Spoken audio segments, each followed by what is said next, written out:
Episode 13 confessing my heart. सार्थक ने अपने ऑयल पेपर छतरी की नोक पर एक असाधारण महीन सुई लगाई थी।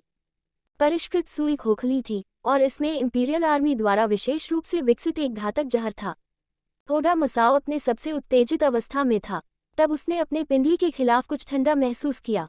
ये बमुश्किल बोधगम्य थी, मच्छर के काटने से हल्का था। उसने इसके बारे में ध्यान नहीं दिया। उसका छोटा गठीला शरीर चेरी के पेड़ के चारों ओर घूमता और नाचता रहा। सार्थक हंसा और अन्य नर्तकियों के उदाहरण का अनुसरण करते हुए स्वयं कुछ घुमाव दिए। उसी समय उसने छाता लेकर भीड़ से बाहर निकले और मुख्य सड़क की ओर चला गया। वह देख सकता था कि ओडा मसाओ के आसपास कई सीक्रेट सर्विस के कर्मचारी थे जो चुपके से उस पर नजर रख रहे थे। हालांकि गिरते हुए चेरी के फूलों की सुंदरता से उपस्थित सभी लोग मंत्रमुग्ध हो गए। और इसके अलावा ओडा मसाओ ने कई वर्षों तक सफलतापूर्वक अपनी असली पहचान छुपाई थी और कभी भी किसी भी प्रकार की परेशानी का सामना नहीं करनी पड़ी थी। गुप्त सेवा कर्मियों को ये ध्यान न देने के लिए दोषी नहीं ठहराया जा सकता कि ओडा मसाओ पहले ही एक हमले का शिकार हो चुका था। शिनजुकु ग्योएन गार्डन में लोगों की बड़ी धाराएं आता रहा और भीड़ बढ़ती रही। सार्थक जल्दी से बगीचे के मैदान को छोड़कर भीड़ में शामिल हो गया और टोक्यो इंपीरियल यूनिवर्सिटी अस्पताल की ओर चल पड़ा। वो वहां अध्यक्ष के साथ फिर से इकट्ठा होने वाला था। इस समय तक अध्यक्ष पहले ही ओडा मसाओ की प्रयोगशाला में लौट आया था और सभी दस्तावेजों को गंभीर रूप से आग लगा दी थी। यहाँ सेफ राख के अलावा कुछ भी नहीं बचा था। दुर्घटना दिखाने के लिए उन्होंने प्रयोगशाला में एक आग लगाने वाला टाइम बम स्थापित किया जो जल्द ही एक बड़े पैमाने पर आग शुरू कर देगा। अभय का चेहरा और भी गंभीर हो गया जब उसने निगरानी कैमरे पर यह सब देखा। उसने चुपचाप वीडियो को मिटा दिया, फिर और भी अधिक सतर्क होने का फैसला किया। उसने टोक्यो इंपीरियल यूनिवर्सिटी अस्पताल के इंट्रानेट पर एक कंप्यूटर वायरस अपलोड किया। वायरस नेटवर्क पर प्रतीक्षा में रहेगा। ये केवल इंट्रानेट के माध्यम से फैलेगा, रास्ते में सभी गोपनीय डेटा को मिटा देगा। जब नेटवर्क प्रशासकों को कुछ गड़बड़ होने का एहसास होगा तब तक बहुत देर हो चुकी होगी। जब सार्थक टोक्यो इंपीरियल यूनिवर्सिटी अस्पताल पहुंचे तो अध्यक्ष अभी सामने के दरवाजे से बाहर आया था।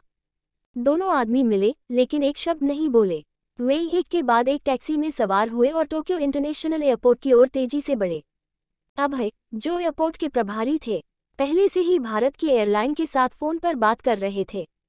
जब वे देश के नागरिक विमानों में से एक पर उड़ान भर रहे होंगे तब उन्हें विमान में चढ़ते समय अधिकांश निरीक्षणों को बाईपास करने की अनुमति दी गई थी। देश के नागरिकों के रूप में यह उनका विशेषाधिकार था। एक बार जब अध्यक्ष और सार्थक एयरपोर्ट पर पहुंचे, उन्हें तुरंत एक एयरलाइन परिचारक के पास ले गए और चेक इन सामान के रूप में अध्यक्ष के बैकपैक को रजिस्टर किया। इस तरह वे देश से बाहर टेस्ट ट्यूब के नमूने लेने जा रहे थे। अध्यक्ष और उसके साथियों ने बोर्डिंग गेट पर अपना विशेष बोर्डिंग पास दिखाया। उनके पास ज्यादा सामान नहीं था। एयरपोर्ट की सुरक्षा जांच के बाद तीनों आत्मविश्वास से वीआईपी मार्ग की ओर बढ़े। कृपया इस तरफ से। केबिन के प्रवेश द्वार पर एक अटेंडेंट विनम्रता से खड़ा था। मुस्कुराता हुआ उन्हें अंदर ले गया। उसने उनके लिए प्रथम श्रेणी में एक निजी कमरा देने की व्यवस्था की जो अन्य सभी प्रथम श्रेणी के यात्रियों से अलग था। भारत के सी सिटी में इंटरनेशनल एयरपोर्ट की ओर उड़ान भरने से पहले विमान ने जल्दी से टोक्यो के ऊपर एक आधा चक्कर लगाया। विमान ने देश के हवाई क्षेत्र में प्रवेश किया ही था जब जापान में टोक्यो इंपीरियल यूनिवर्सिटी अस्पताल के अंदर एक साधारण प्रतीत होने वाली प्रयोगशाला से अचानक गड़गड़ाहट की आवाज सुनाई दी। इसके साथ ही लैब की खिड़कियों से अंधाधुंध रोशनी निकली और अंदर सब कुछ चकनाचूर हो गया। उसके बाद लगी भीषण आग ने सब कुछ जलाकर खाक कर दिया और कुछ भी पीछे नहीं छोड़ा। आग बुझाने के लिए प्रयोगशाला के कर्मचारी बहुत ज्यादा दहशत में थे।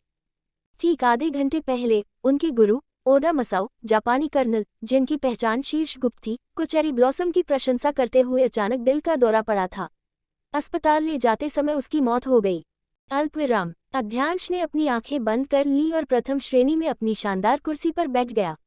उसने कुछ पल झपकी लेने की कोशिश की। उसकी बाहें उसकी छाती पर मुड़ी हुई थी। अभय उत्साह से जापानी इंट्रानेट पर समाचारों की निगरानी कर रहा था। जल्द ही टोक्यो इंपीरियल यूनिवर्सिटी अस्पताल में विस्फोट और आग जापानी समाचार साइट असाही शिंबुन के पहले पन्ने पर दिखाई दी। प्रयोगशाला में आग लगने की खबर के साथ लैब के मालिक ओडा मसाओ की चेरी ब्लॉसम देखने के बीच में दिल का दौरा पड़ने से मौत हो गई। उनकी अचानक मृत्यु संभवतः अति उत्तेजना के कारण हुई थी। वह अध्यक्ष की ओर मुड़ा जिसकी आंखें अभी भी बंद थीं। अभय ने अपना हाथ बढ़ाया और मुस्कुराते हुए कहा, मिशन पूरा हुआ, सर। अध्यक्ष ने अपनी आंखें खोली और उसकी तरफ देखा। अभय ने जल्दी से अपने टैबलेट को ऊपर धकेल दिया, जिससे वह अध्यांश की आंखों के ठीक नीचे आ गया। अपने लिए इसे देख ले। अध्यांश ने अपनी निगाहें नीचे की और वेबसाइट पर हेडलाइन स्क्रॉल देखा। उसका चेहरा पथरीला और भावहीन था। उसने अपनी आंखें बंद कर ली और सोने की कोशिश करने लगा। ओडा मसाओ वास्तव में एक नीच व्यक्ति थे। वह अपनी मौत के लायक था। लेकिन बेला के बारे में क्या ओडा मसाओ की मृत्यु उसके लिए नकारात्मक परिणाम लाएगी? इवान प्राप्त दस्तावेजों और अनुसंधान डेटा के साथ एक वैक्सीन विकसित करने में सक्षम होंगे। और अगर यह पर्याप्त नहीं था तो क्या होगा अगर कोई वैक्सीन समय पर विकसित नहीं किया जा सका? अध्यांश के दिमाग ने स्वचालित रूप से इस संभावना पर से इनकार किया। इस बीच इवान फोन कॉल के बाद से ही बीमार महसूस कर रहे थे। कॉल के बाद उसने सबसे पहले अपने माथे से पसीना पोंछा। फिर जो दस्तावेज उसे भेजे गए थे उनका अध्ययन करने के लिए वह पूरी रात जागता रहा। देश की भाषा में दस्तावेजों का स्वचालित रूप से अनुवाद करने के लिए उन्होंने एक अनुवाद सॉफ्टवेयर का उपयोग किया और हर जगह बैकअप छोड़ना सुनिश्चित किया। अध्यांश के दस्तावेज और अनुसंधान डेटा अत्यधिक विस्तृत और व्यापक थे। उनमें न केवल वायरस के विभिन्न जैव रासायनिक घटकों का विश्लेषण था, बल्कि इसकी खेती की प्रक्रिया भी थी, जिसे रिवर्स इंजीनियर किया जा सकता था। ओडा मसाओ के शोध ने विज्ञान और प्रकृति जैसी शीर्ष अकादमिक पत्रिकाओं को बकवास गपशप की तरह बना दिया। सेल शायद उनके निष्कर्षों के लिए पर्याप्त प्रकाशन था, लेकिन केवल ये नोबेल पुरस्कार जीतने के लिए पर्याप्त से अधिक था। हालांकि ओडा मसाओ ने अपने निष्कर्षों को प्रकाशित नहीं किया। इसके बजाय उसने उन्हें अपनी प्रयोगशाला के अंदर एक तिजोरी में बंद कर दिया। एक सच्चा वैज्ञानिक ऐसा कुछ कभी नहीं करेगा। उनका व्यवहार बेहद असामान्य था। लेकिन क्या होगा अगर वह सच्चे वैज्ञानिक नहीं थे? इवान को अपनी रीढ़ की हड्डी में ठंडक महसूस हुई। उन्होंने पूरी रात अपने कार्यालय में काम करते हुए बिताई। ये सुबह का समय था जब उन्होंने अंततः सभी दवा प्रतिक्रिया डेटा और तुलनात्मक विश्लेषणों को पढ़ना समाप्त कर दिया। बेला के स्वास्थ्य और सुरक्षा का गंभीर मामला था, इसलिए इवान ने दस्तावेजों को ध्यान से पढ़ने की परवाह की। वह उनके माध्यम से सरसरी निगाह डालता था और केवल तभी पढ़ने के लिए रुकता था जब उसे ऐसी कोई चीज़ दिखाई देती थी जिसका संबंध दवा के प्रति प्रतिक्रियाओं से हो। उन्होंने बेला के ड्रग्स का शिकार होने के बाद ड्रग रिएक्शन के अपने सेट को विस्तार से रिकॉर्ड किया था, और यहाँ तक कि रक्त परीक्षण के एक व्यापक सेट के परिणाम भी थे। जब उसने उनकी तुलना की तो उसका चेहरा पूर्ण विस्मय की अभिव्यक्ति में बदल गया। बेला की ड्रग्स प्रतिक्रियाएं ओडा मसाओ के परीक्षण विषयों से पूरी तरह अलग थीं। ओडा मसाओ के रिकॉर्ड के अनुसार नशीली दवाओं के प्रभाव में महिलाओं को पुरुषों के साथ सोने के बाद राहत मिली, लेकिन इससे उनके शरीर की गिरावट को रोका नहीं जा सका। उनके हेमेटोपोएटिक अंगों में तेजी से गिरावट आई, जिसके परिणामस्वरूप अपरिवर्तनीय अनीमिया हो गया। इसके बाद जटिलताओं की एक श्रृंखला शुरू हुई और सभी महिलाओं की अंततः कई अंग विफलता से मृत्यु हो गई। उन्होंने बेला के हेमेटोपोएटिक सिस्टम में किसी भी तरह की गिरावट का कोई संकेत नहीं देखा था, लेकिन ये स्पष्टीकरण नहीं हो सका। ओडा मसाओ के डेटा से पता चला था कि गिरावट एक सप्ताह के भीतर हुई थी। इवान बीमार महसूस कर रही थी। उसने अपने कार्यालय का दरवाजा खोला और कुछ नाश्ता करने के लिए बाहर निकला। दालान में कई डॉक्टर एक साथ इकट्ठे होकर धीमे स्वर में बात कर रहे थे।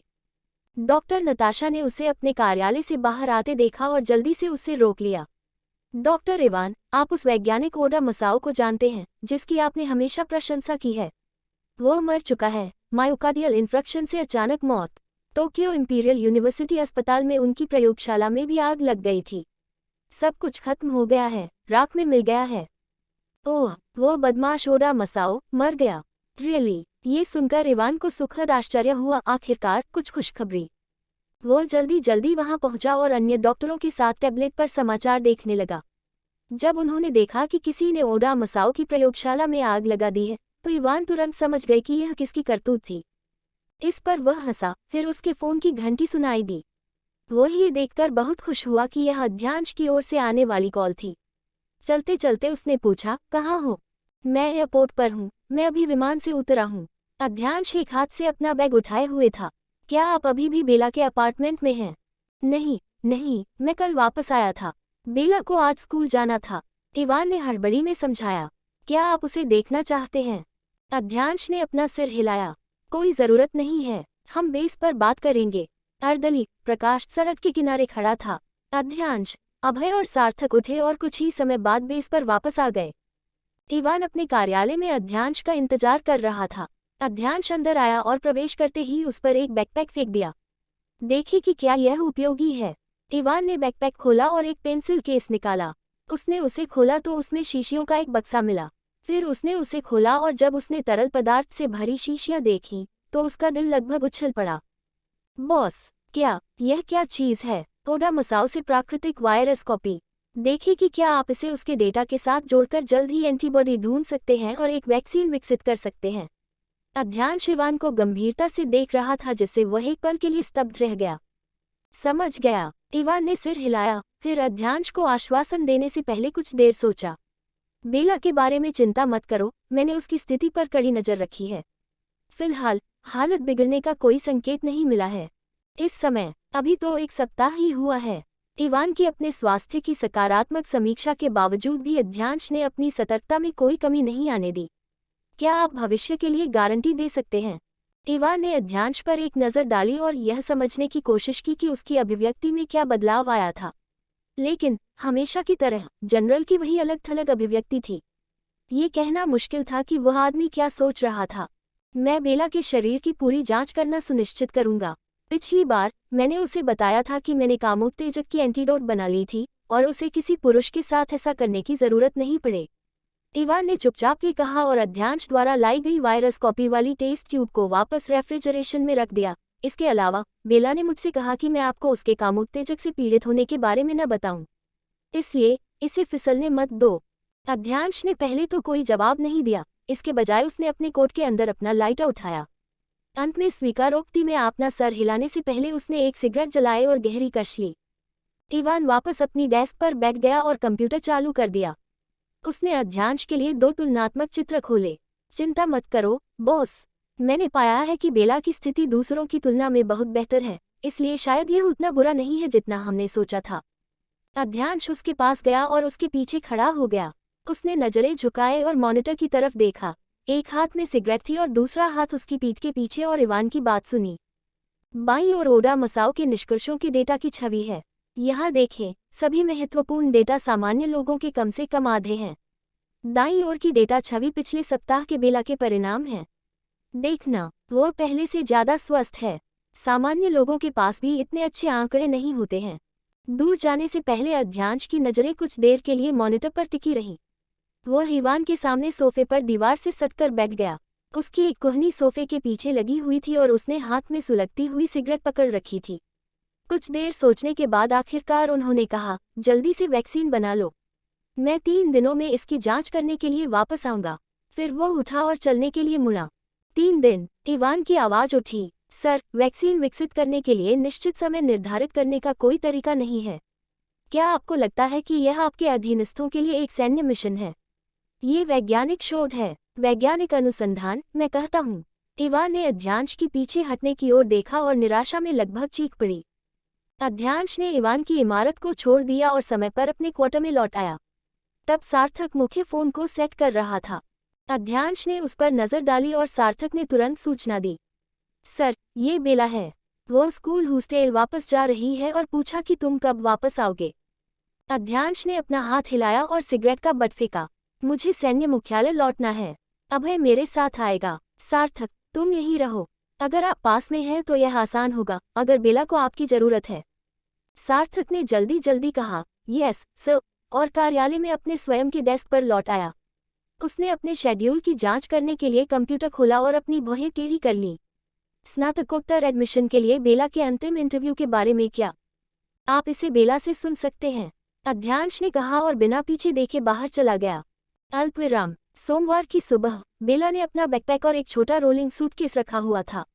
वो कैब बुलाने के लिए मालवान अपार्टमेंट से निकली ही थी कि उसने क्लास रेप मेल को एक हल्के भूरे मध्य लंबाई वाले बर्बेरी ट्रेंच कोट में देखा। वह परिसर के प्रवेश द्वार के पास सड़क के किनारे खड़ी एक ब्यूक पर टिका हुआ था और जब वह उसकी ओर चल रही थी तो उसे देखकर मुस्कुरा रहा था। क्लास प्रतिनिधि बेला थोड़ा हैरान था और उसने दोनों तरफ देखा। तुम? हाँ, मैं तुम्हारा इंतजार कर रहा था और तुम्हें एक सरप्राइज देना चाहता था। रेयांश उसके पास गई और उससे एक सूटकेस ले लिया। आप एक सूटकेस वापस डॉम में ले जा रहे हो? अगर आपके पास लाने के लिए इतना कुछ था तो आपको मुझे पहले ही बुला लेना चाहिए था। बेला ने रेयांश को देखने के लिए अपना सिर उठाया। सुबह की धूप में उसका चेहरा साफ दिखा रहा था कि वह कितना गोरा और सुंदर है।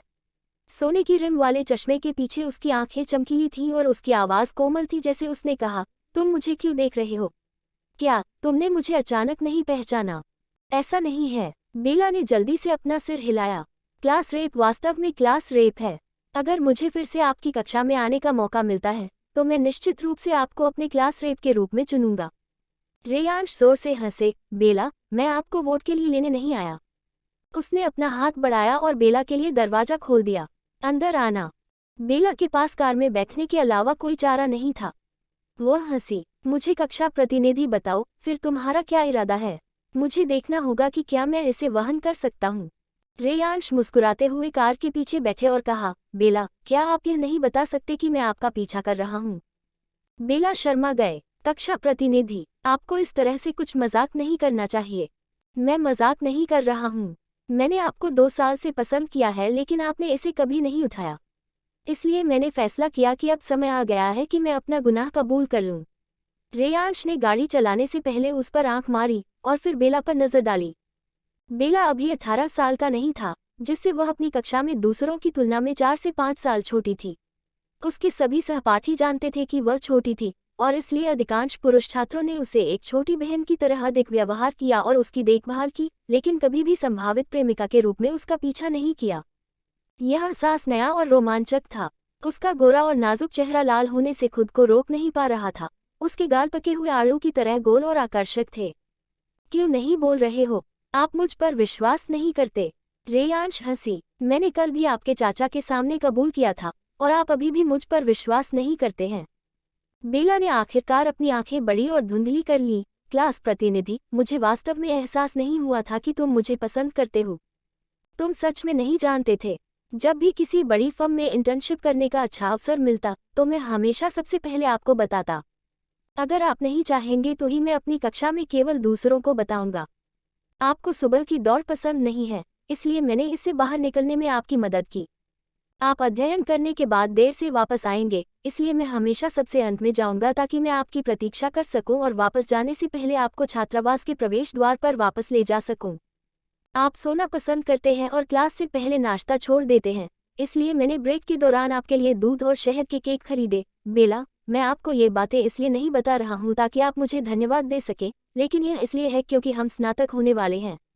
यदि आप अभी भी नहीं जानते कि मैं आपको पसंद करता हूँ और आपका पीछा कर रहा हूँ, तो मैं एक आदमी के रूप में पूरी तरह से विफल हो गया हूँ।